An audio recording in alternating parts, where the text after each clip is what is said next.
ہم ایک دوسرے کے ساتھ مل کر چلنے والے ہیں اور ہم دنیا کے کسی بھی محاذ کے اوپر اکٹھے موجود ہوں گے۔ یقینی طور پر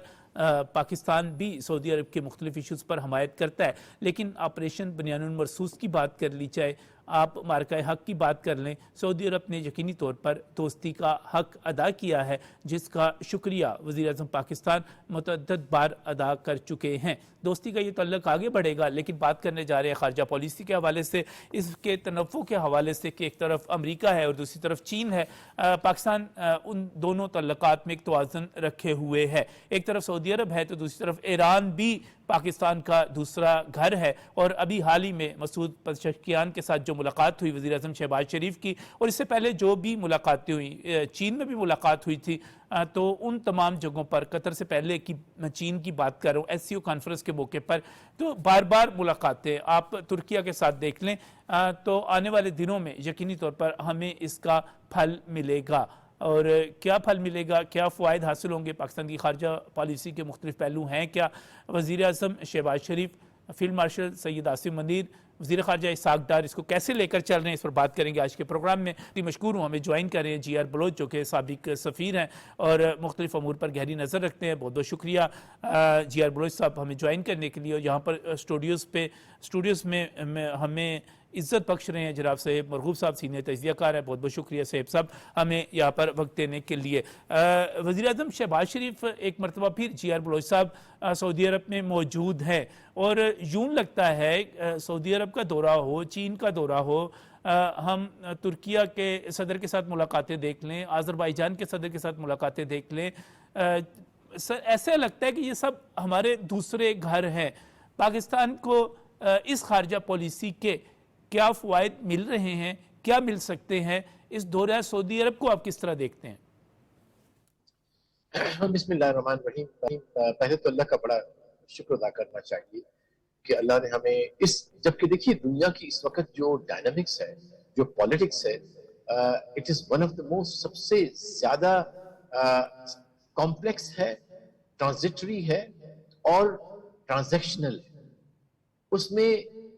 ایک سطح پہ آپ کو یہ لگتا ہے کہ کوئی بھی آپ کا دوست نہیں ہے، کسی ملک کا کوئی دوست نہیں ہے، اٹس آل اباؤٹ بزنس۔ لیکن جب ہم پاکستان کی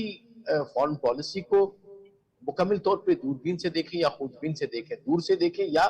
قریب ترین سے دیکھیں، تو اس میں ایک سچائی کا عنصر ہے، ایک اصول کا عنصر ہے، اور ایک وفاداری کا عنصر ہے، اور ایک خلوص کا عنصر ہے۔ اب ان عناصر سے کیا ہوتا ہے کہ آپ کی رسپانس جو آتا ہے، میں کسی حد تک سوچ بھی رہا تھا کہ یہ کیا ہے۔ میں سمجھتا ہوں کہ آج ہماری فارن پالیسی میں وہ جو ہم کہتے ہیں لا آف اٹریکشن، کہ اچھائی کو ڈھونڈتی ہے، اصول کو ڈھونڈتا ہے، سچ کو ڈھونڈتا ہے۔ لہٰذا ہماری چونکہ فارن پالیسی سچائی پہ، اصول پہ اور ایک خلوص پہ مدار ہے، کوئی ڈپلسٹی نہیں ہے، کوئی ٹنگ ٹویسٹنگ نہیں ہے، کوئی بیک جو ہے وہ سٹیبنگ نہیں ہے، کوئی ڈبل سپیک نہیں ہے۔ لہٰذا آپ کو الحمدللہ اسی وجہ سے جتنے بھی آپ نے نام گنوائے وہ اب اپنے دوسرے گھر لگتے ہیں۔ ساتھ ہی میں کئی دفعہ کہتا ہوں کہ امیجن کریں کہ ایک کنٹری ہے جو چین سے بھی دوستی ہے اس کی، امریکہ سے بھی اچھی بھلی اس کے ساتھ الیک سلیک ہے، سعودی عرب سے بھی ہے، ایران سے بھی ہے، ٹرکی سے بھی ہے۔ یہ کون سی کنٹری ہو سکتی ہے؟ کیا ہو سکتی ہے ایسی؟ یس، اٹ از پاکستان الحمدللہ۔ اور اس میں سمجھتا ہوں کہ کافی ساری چیزیں ہیں، یہ تو تھیوریٹیکل ہے، پریکٹیکلی یہ ہے کہ ہماری سیاسی قیادت، اس کا تدبر، اس کا سوچ، پازیٹیو سوچ، اور پھر ہمارے ساتھ ہی جو ایک نیا عنصر آیا ہے وہ ہے ہماری جو ہے وہ عسکری قیادت، جو کہ پہلے چونکہ میں منسٹری آف فارن افیئرس میں رہا ہوں تو وہاں پہ ایک بڑا لامحالہ انپٹ ہوتا ہے منسٹری آف فارن افیئرس کے، جتنا بھی ایکٹیویٹیز ہوتی ہے فارن پالیسی تو اس میں ملٹری انپٹ بہت بڑا ہوتا ہے۔ لیکن یہ جو پرو ایکٹیوٹی اس دفعہ ہم دیکھ رہے ہیں اور ایک نئی جہد دیکھ رہے ہیں، وہ بہت پازیٹیو ڈیولپمنٹ ہے، اور اس کا ایک اچھا رسپانس ملا ہے کہ جو ملٹری ڈپلومیسی کا ملٹری ٹو ملٹری کمپوننٹ آ گیا ہے، وہ ایک لحاظ سے ہماری جو نارمل ڈپلومیسی ہے اس کو کمپلیمنٹ کرتا ہے، اس کو اسٹرینتھن کرتا ہے، اور ایک کریڈیبلٹی بھی دیتا ہے ہمارے جو دوسرے دوست ممالک ہیں. تو وہ کمپوننٹ بار بار آپ کو اس لیے نظر آتا ہے کہ الحمدللہ ہماری فوج نے اپنی کریڈیبلٹی محاذ پہ بھی جو ہے وہ ثابت کی ہے, نیریٹو میں بھی ثابت کی ہے, اور پھر سب سے بڑی بات ہے کہ جس طرح سے وہ دونوں کمپوننٹ جو ہمارے سول اور ملٹری ساتھ مل کے چل رہے ہیں, اس سے ایک بہت ہمارا کریڈیبلٹی کا جو معیار ہے وہ بہت چلا گیا. اور لوگ دیکھتے ہیں, میں آپ کو بتا دوں, ایسے رینڈملی آپ کے رسپانس نہیں آتے فورن پالیسی میں, دے ایویلیویٹ, وہ اپنے ایمبیسڈر سے یہاں سے رپورٹ دیتے ہیں, دنیا سے کھینچتے ہیں. اگر ابھی ہم یاد کریں تو جب قطر میں عرب اسلامی سربراہی کانفرنس ہو رہی تھی تو وہاں پر بھی سعودی ولیعہد محمد بن سلمان کے ساتھ وزیر اعظم شہباز شریف کی ملاقات ہوئی. اب بلوچ صاحب, بڑی دلچسپ بات ہے کہ اگر اس کو آپ فارمیلٹی میں دیکھتے تو پھر اس دورے کی کوئی ضرورت نہیں تھی, ملاقات تو ہو چکی تھی, اور جو گفتگو ہونی تھی وہ بھی وہاں پر قطر میں جو ملاقات ہوئی وہاں پر ہو چکی تھی, اگر کوئی چیزیں آپس میں ڈسکس کرنا تھی وہ بھی ہو چکی تھی. لیکن اس ملاقات کے بعد ایک ایسا دعوت نامہ آنا اور اس دعوت نامے پہ عمل ہونا, ایک بڑا سرکاری وفد جو ہے پورے کا پورا وزراء کے ساتھ پہنچنا اور بڑا زبردست پروٹوکول ملنا, اس کا مطلب کیا ہوا کہ نہیں, تشنگی تھی, ہم پھر ملنا چاہتے تھے, ہم پھر بات کرنا چاہتے تھے.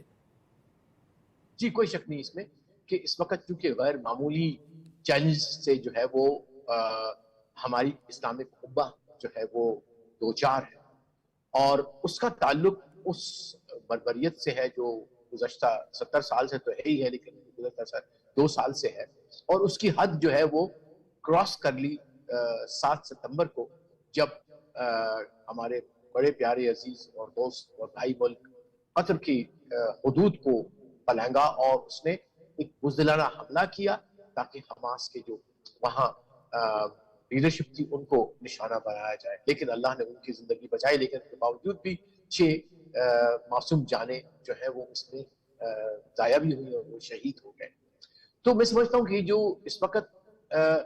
3 لیئر کا ایک سمٹ تھا, جس میں ایک لیئر جو کور تھا وہ JCC کا تھا, پھر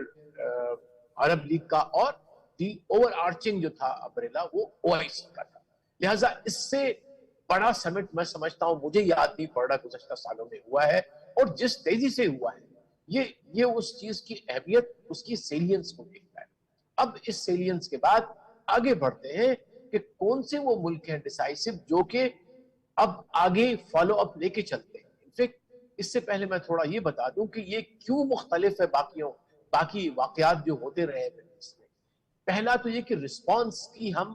دیکھیں کہ ٹائمنگ کیا ہے, کہ یہ OIC summit, Arab league summit, JCC summit within 6 to 7 days of the attack of Israel آیا. اس کا مطلب ہے کہ وہ جو ارجنسی ہوتی ہے وہ ڈیولپ سوچی گئی اور وہ نظر آئی ہمارے پاس کے within 15th کو 8 دن کے اندر تمام سربراہان تشریف لائے, اور 57 members which makes 1/3 of the UN membership. It is 1/4 of the world population, 2 billion Muslims were represented in that اس سمٹ کے اندر. تو یہ بڑا غیر معمولی واقعہ ہے جس کو پاکستان کا, میں اس میں تھوڑا سا عرض کرنا چاہوں گا کہ اس میں پاکستان کا رسپانس بڑا غیر معمولی تھا. جب 9 تاریخ کو جب یہ سارا کچھ حملہ ہوا, اسی روز وزیر اعظم پاکستان نے امیر قطر سے ٹیلی فون پہ رابطہ کیا, اور ٹیلی فون پر رابطے پر ہی بات نہیں رکی, بلکہ اس کے بعد وہ 11 تاریخ کو خود قطر تشریف لے کر گئے وزیر اعظم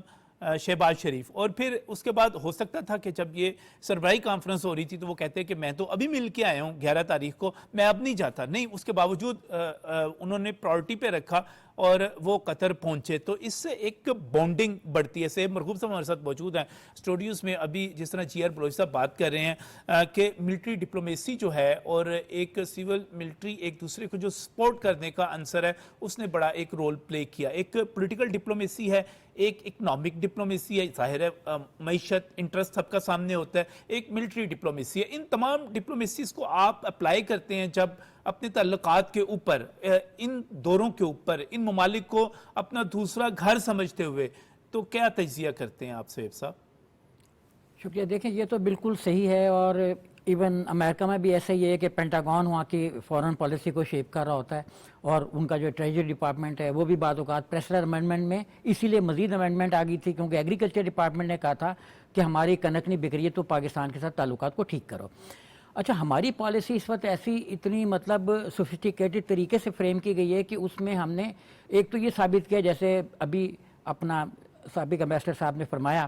کہ اس میں کمٹمنٹ ہے کہ ہم جو کہہ رہے ہیں وہ ہو رہا ہے، اور ہم جو ہو رہا ہے اس کو اون بھی کر رہے ہیں اور اس کے آگے بھی چل رہے ہیں۔ اچھا، ہمارے لیے تھوڑی سی ایزینس اس لیے پیدا ہوگی سارے سینیریو میں کہ امریکہ نے چائنا کے ساتھ تعلقات جو ہیں وہ اس کو کنٹین کرنے کو ملیٹرلی کی بجائے زیادہ فورس کیا ہے اس کو ٹیرف بیسڈ سینکشنز کے ذریعے سے، اکانومی کے ذریعے سے، اسی لیے انڈیا بھی پس منظر میں چلا گیا۔ اب بھی چونکہ انڈیا کے ساتھ چونکہ ان کے جو اسٹیبلشمنٹ ہے انہوں نے ڈونلڈ ٹرمپ کے ساتھ رابطے کیے کہ ہم آپ کے ساتھ ملٹری کے جو اکوپمنٹ ہے وہ خرید لیں گے، تو آپ مودی کو تھوڑا سا سلام دعا کر لیں، اسی لیے مطلب ان کی تھوڑی سی اب اس کی طرف جا رہا ہے اس کے۔ لیکن اس سے ہمارا جو ایک فارن پالیسی کا ایلیمنٹ ہے وہ اس لیے بھی ابھی اسٹرانگ ہے۔ آپ دیکھیں کہ جی سعودی عرب نے بہت کم لوگوں کو ایئر میں، جو آپ نے بھی فرمایا اس کے بعد ویسٹر صاحب نے بھی کہا کہ ایئر میں بہت کم پروٹوکول دیا گیا F-16 کے ذریعے سے، ایون یہ ڈونلڈ ٹرمپ کو دیا گیا تھا لیٹسٹ اس کی جو تھی۔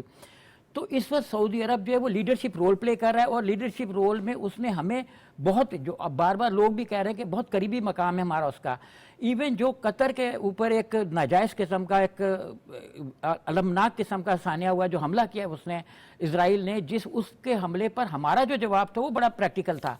ابھی آپ دیکھیں کہ جی یہ بھی کہا جا رہا ہے کہ ڈونلڈ ٹرمپ کے ساتھ شاید شہباز شریف ثاقب پرائم منسٹر کے ہمارے ملاقات طے ہوگی، اور میں بھی کہ 25 تاریخ کو وہ ہو جا۔ ابھی تو ڈونلڈ ٹرمپ چونکہ دورے پر ہیں یونائٹڈ کنگڈم کے، تو وہاں سے واپسی پر میرا خیال ہے اس کو کنفرم کر دیا جائے گا۔ تو اب یہ ایک ہائیسٹ لیول پہ مذاکرات چل رہے ہیں، ہائیسٹ لیول پہ چیزیں چل رہی ہیں۔ ہمارے جو فیلڈ مارشل صاحب ہیں عاصم منیر صاحب، وہ بھی اس وقت اپنا انٹرنیشنل اس میں ہے۔ تو ملٹری اور یہ جب تک مل کے نہیں چلیں گے اس وقت تک فارن پالیسی دنیا بھر کی کنفیوز رہتی ہے۔ آپ دیکھیں انڈیا میں ابھی تک کرائسس ہے کہ بھئی کتنی ہماچل پردیش میں کتنا ایریا پہ کس ملک کا قبضہ ہے، پہلے واضح تو کرو۔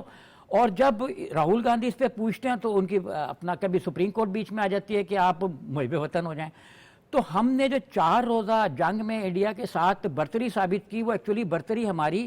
صرف انڈیا پہ نہیں ہوئی، وہ ہماری رافیل پر ہوئی، وہ ہماری اسرائیلی ڈرون پر ہوئی۔ اس لیے یہ جو لوگ کہہ رہے ہیں نا کہ شاید نیتن یاہو نے 3 دفعہ پاکستان کا نام لیا، خوفزدہ ہو کے لیا، وہ ہماری جو ملٹری کی ایک پاور تھی جو ہم نے شو کی، اس سے وہ اتنا اسرائیل خوفزدہ ہوا کہ 3 دفعہ اس نے نام لیا۔ اور یہودی جو ہیں وہ کبھی معذرت نہیں کرتے۔ آپ دیکھیں انہوں نے ہمارے جو مندوب تھے، مستقل مندوب یونائٹڈ نیشن میں، انہوں نے اتنا اچھا خطاب کیا جو ایون ہمارے جو حریف میڈیا ہے وہ بھی دکھا رہے ہیں، مطلب پاکستان کا جو حریف میڈیا ہے۔ تو اس سے پہلے لفظوں میں انہوں نے معذرت کی کہ میں اپولوجائز کرتا ہوں اگر میرے اس بات سے آپ کو کوئی اپنا تکلیف پہنچی۔ تو ایون ہماری ڈپلومیسی میں معذرت نہیں ہے کیونکہ ہم بڑا سیدھے چل رہے ہیں، اسٹریٹ فارورڈ ہیں۔ تو جو کچھ بھی فارن پالیسی جیسے بھی شیپ ہو رہی ہے اس میں سب کا انپوٹ ہے، اور ہمارے فیلڈ مارشل صاحب نے بھی کہا، پرائم منسٹر بھی، سب کو آپ دیکھیں نا، یعنی کہ آپ یہ کہہ رہے ہیں کہ جو آپس میں جس پہ تنقید کی جاتی ہے کہ جناب یہ اتنے شیر و شکر کیوں ہیں، تو بنیادی طور پہ وہ چیز ہمیں پے کر رہی ہے، وہ ہمیں فائدہ دے رہی ہے، ایک دوسرے کو سپورٹ دے رہی ہے۔ میں جی آر بلوچ صاحب اگر یہ پوچھوں کہ وزیر اعظم شہباز شریف اس وقت سعودی عرب کے دورے پر ہیں، اس کے بعد انہوں نے برطانیہ بھی جانا ہے، انہوں نے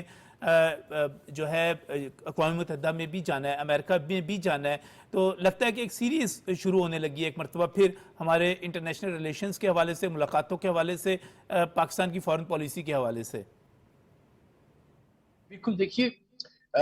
بیسیکلی اس جو کرائسس وقت مڈل ایسٹ میں ہے اس کا پتہ ہے یو ایس کو، پتہ ہے چائنا کو، پتہ ہے رشیا کو، پتہ ہے دنیا کو کہ it can really انفلیم the entire region, کہ اگر اس کی اسرائیل کسی طرح سے ایگریشن بڑھتی رہی، اس طرح سے وہ کرتا رہا حملے، تو آج قطر ہے، کل وہ خدا نہ خواستہ کوئی اور بحرین ہو سکتا ہے، جارڈن ہو سکتا ہے، سعودی عرب ہو سکتا ہے، خدا نہ خواستہ۔ تو اس لیے میں سمجھتا ہوں کہ اس وقت ہمارے جتنے بھی سربراہان ملے ہیں دوحہ میں، اب انہوں نے دیکھ لیا ہے کہ جب تک کہ ہم اپنا دفاع اپنے ہاتھ میں نہیں لیں گے، یہ جو اسرائیل کی جارحیت ہے اس پہ لگام نہیں آ سکتا۔ اب یہ میں بہت دور سے ہم یہ کم از کم اتنا پرکھ سکتے ہیں اور یہ بڑی واضح حقیقت بھی سامنے آ گئی ہے نہیں کہ صاحب، کس پاکستان حد نے تک کہ وہ پاکستان نے تو ایک تجویز دی ہے کہ جتنے عرب ممالک ہیں، اور ایک تو ٹاسک فورس کی بات کی، اور پھر الجزیرہ میں جو انٹرویو ہوا وزیر خارجہ کا، ڈپٹی پرائم منسٹر کا، انہوں نے واضح طور پہ کہا کہ کیوں نہیں ہونی چاہیے ایک اسلامی ممالک کی اور عرب ممالک کی فوج امن کے لیے ہونی چاہیے، جارحیت کے لیے نہیں ہونی چاہیے، اگریشن کو روکنے کے لیے ہونی چاہیے. تو پاکستان تو بڑا کھل کے کہہ رہا ہے کہ یہ چیز آپس میں ایک دفاعی تعاون ہونا چاہیے. اس لیے کہ دیکھیے آج کا دور جو ہے وہ بیلنس آف پاور کا ہے. اس وقت جو بیلنس آف پاور ریجن کا گلف میں ہے وہ مکمل طور پہ اسرائیل کے فیور میں. ایک تو یہ اس کے پاس اپنی ٹیکنالوجی ہے، اور پھر وہ سپورٹڈ ہے بائی دا یو ایس کے جو ایسیٹس ہیں اس کے اندر ہے، وہ ہمیں سب کو پتا ہے، plus some other western countries جو اس کو سپورٹ کرتی ہیں. اب اس کو روکنے کے لیے اور امن کا جو ہے کا اسٹیبلش کرنے کے لیے ضروری ہے کہ برابر کا ڈیٹرنس ہونا چاہیے، بیلنس آف پاور ہونا چاہیے. اب بیلنس آف پاور میں کون ہو سکتا ہے جو عربوں کے ساتھ مل کے کر سکتا ہے؟ اس میں ڈیفینیٹلی پاکستان سر فہرست ہے. ایران اس میں بہت ساری ہیں، ایران آ سکتا ہے، ترکی آ سکتا ہے، اور بہت سارے جو مسلمان بڑے ملک ہیں وہ. لیکن چونکہ پاکستان گلف کا حصہ ہے، میں ہمیشہ کہتا ہوں کہ we are the closest proximity with the JCC، بلکہ کسی حد تک ہم انٹائٹل بھی ہیں تک کہ کسی قسم کا کوئی سٹیٹس ہمارا JCC میں ہونا چاہیے، اور آگے چل کے اس پہ بات چیت کرنی چاہیے ہمیں کہ جو ان کی اگر آگے چل کے یہ جو سیکورٹی آرکیٹیکچر بنتا ہے تو ایک لحاظ سے لیجٹیمیٹ، ایک لحاظ سے پاکستان کے لیے جگہ بنانا ان کی اپنی ضرورت بن سکتا ہے. جو میں ایک نئی سوچ میں دے رہا ہوں، پتہ نہیں یہ کیسے سمجھی جائے گی باقی اینالسٹ سے، لیکن میں سمجھتا ہوں کہ وقت آ گیا ہے کہ JCC کو جو ہے وہ پاکستان کے ساتھ کولابریشن، کوآپریشن ملٹری لیول پہ، صرف ایگریشن کے لیے نہیں، جس طرح آپ نے کہا، امن کے لیے، ڈیٹرنس کے لیے، اور بیلنس آف پاور کے لیے. اور وہ بیلنس آف پاور جو ہے کا ایک ماڈل موجود ہے اس سے پہلے، اور یہ بات کی جا رہی ہے. اور بہت سارا پاکستان پہ ڈیپینڈنسی یا پاکستان کی طرف اس لیے بھی نظر جاتی ہے. سہیب صاحب آپ کا فکرہ چاہوں گا اس کے اوپر، کیونکہ ہم نے 10 مئی کو ثابت کیا کہ ہم بہت کم بجٹ کے ساتھ بہت زبردست قسم کی پرفارمنس دے سکتے ہیں، اپنے سے 8 گنا 6 گنا 8 گنا بڑے دشمن کو دھول چٹا سکتے ہیں. لہٰذا ہم ایکسپرٹ ہیں اس چیز میں. جی میں اگر اجازت ہے تھوڑی سی اپنا کر دوں. میں نے پچھلے دنوں میں بہت زیادہ انٹرنیشنل میڈیا کو پڑھا ہے، اور میرا اندازہ ہے کہ اسرائیل نے یہ امیجن نہیں کیا تھا کہ کیا ریسپانس آئے گا دوحہ پہ حملے کا. اس نے جو حملہ کیا اس کے بعد جو اس کو ریسپانس ملا وہ بالکل تنہائی ہے اس کی. اور اس وقت یورپی یونین کو بھی سپورٹ مل رہی ہے، مے بی کہ وہ بھی جو $460 ارب کی ٹریڈ ہے اسرائیل کے ساتھ اس پہ کہیں نہ کہیں سینکشنز آ جائیں، جیسا کہ اسپین نے آلریڈی لگا دی ہے. تو اس سے ان کو بھی سپورٹ مل رہا ہے، اور ان کے جو اپنا ایک لوگ ہیں وہاں پہ وہ اسی چیز کو آگے لے کے چل رہے ہیں. تو میرا نہیں خیال کہ اسرائیل اب وہ جرات کرے گا، جیسا کہ مصر نے یہ واضح موقف لیا جو ان کے پرائم منسٹر تھے کہ آپ یہاں پہ نیٹو کی طرز پر کوئی پیٹرن بنائے. ترکیہ نے یہ کہا جو ان کے تھے اردوغان صاحب، ان کا یہ اوپینین تھا کہ سینکشنز ٹائپ چیزیں ہوں، اقتصادی بائیکاٹ، جیسے امریکہ سینکشن لگاتا ہے ابھی سینکشن لگا دیں. ہمارے پرائم منسٹر جس چیز کی نشاندہی کر رہے ہیں وہ بہت زبردست ہے. وہ کہہ رہے ہیں ان تمام چیزوں میں پاکستان کہتا ہے، جیسے ہمارے وزیر خارجہ نے الجزیرہ میں کہا، انٹرویو دیتے ہوئے کہا کہ ہم امت کے رکن کی حیثیت سے ہم موجود ہوں گے، ایک جوہری پاکستان جو اس میں موجود ہوگا. جی ہاں، یہی میں عرض کر رہا ہوں نا کہ ہماری جو پرائم منسٹر نے کہا وہ یہ تھا کہ ٹاسک فورس بنائی جائے جو امن کو مانیٹر کرے اور امن کے لیے قائم کرے. ملٹری کمانڈ کا بھی اجلاس ان کا ہونے والا ہے. اس لیے یہ اسیس نہ کیا جائے کہ دوحہ پر جو اٹیک ہوا ہے ایک جس میں 5 یا 6 لوگ جان سے گئے، شہید ہوئے،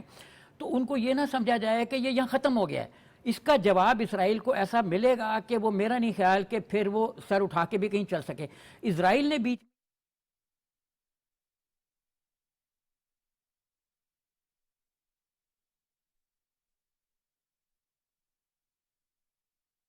اللہ اکبر اللہ اکبر اللہ اکبر اللہ اکبر اشہد ان لا الہ الا اللہ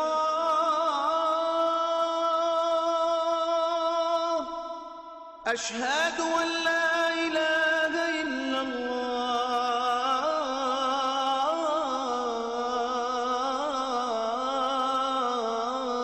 الله أشهد أن محمد رسول الله أشهد أن محمد رسول الله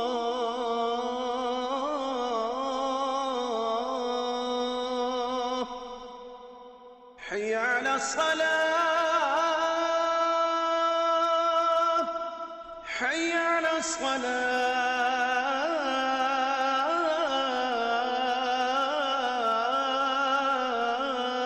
الصلاة حي على الفلاح حي على الفلاح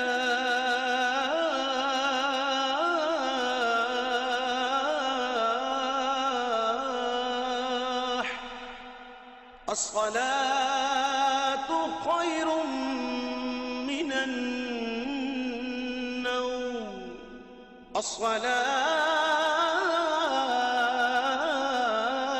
الصلاة خير من النوم الله أكبر الله أكبر لا إله إلا الله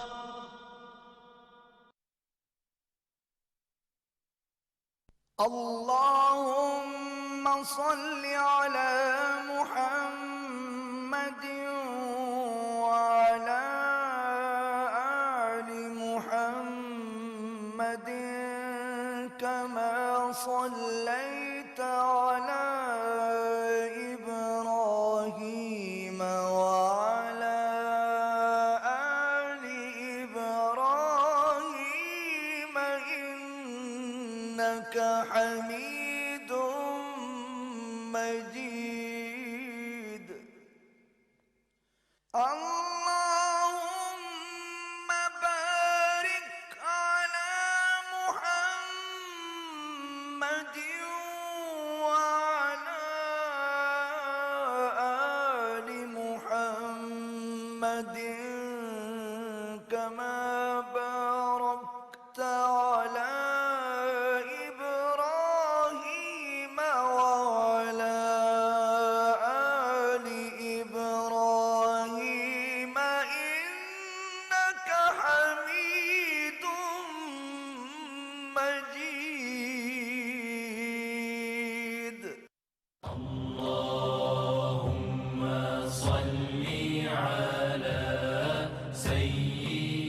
حضرت عبداللہ بن عمر رضی اللہ تعالیٰ عنہ سے روایت ہے کہ نبی کریم صلی اللہ علیہ وسلم نے فرمایا مسلمان وہ ہے جس کی زبان اور ہاتھ سے دوسرے مسلمان محفوظ رہیں۔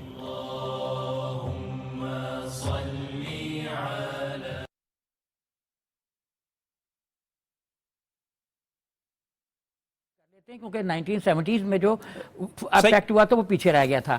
تو اس کو اسی طرح لبنان کے ساتھ وہ کر رہا تھا ان دنوں بھی۔ جب ہم معاہدے کی بات کرتے ہیں، میں اس کو کنکلوڈ کرنا چاہ رہا ہوں جیئر بلوچ صاحب، اگر ہم یہ دیکھیں کہ جس طرح اسرائیل نے مسجد اقصیٰ پر جب حملہ کیا اس کے نتیجے میں OIC وجود میں آئی، اب جو غزہ میں وہ جو کچھ کر رہا ہے اور اب اس نے جو برادر اسلامی ملک قطر کے ساتھ جو کیا، ہم توقع لگا سکتے ہیں کہ ایک جس طرح OIC بنی تھی اس طرح ایک دفاعی تعاون کی تنظیم بھی بن سکتی ہے اب؟ اس طرف ہی جا رہا ہے،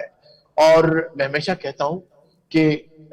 اور میں سمجھتا ہوں اس میں کسی حد تک ریفرنس آیا بھی ہے کہ، اور میرا جو اپنا اسسمنٹ ہے اسرائیل کا، کہ اس کا اصل جو نشانہ ہے وہ بیت المقدس ہے، خدا نخواستہ وہی ہے جس کو اس نے تصویر بھی بنائی ہے نتنیاہو نے، اس نے کہا بھی ہے ٹرکش پرائم منسٹر کو ایڈریس کر کے کہ یہ ہمارا شہر ہے، آپ اس کو ڈیوائڈ نہیں کر سکتے، اور اسے بتانا چاہیے اسلامک امہ کو، عربوں کو، عجموں کو، تمام مسلمانوں کو جو کہ مسجد اقصیٰ کو اپنا پہلا قبلہ سمجھتے ہیں، یہ ہماری ریڈ لائن ہے۔ اب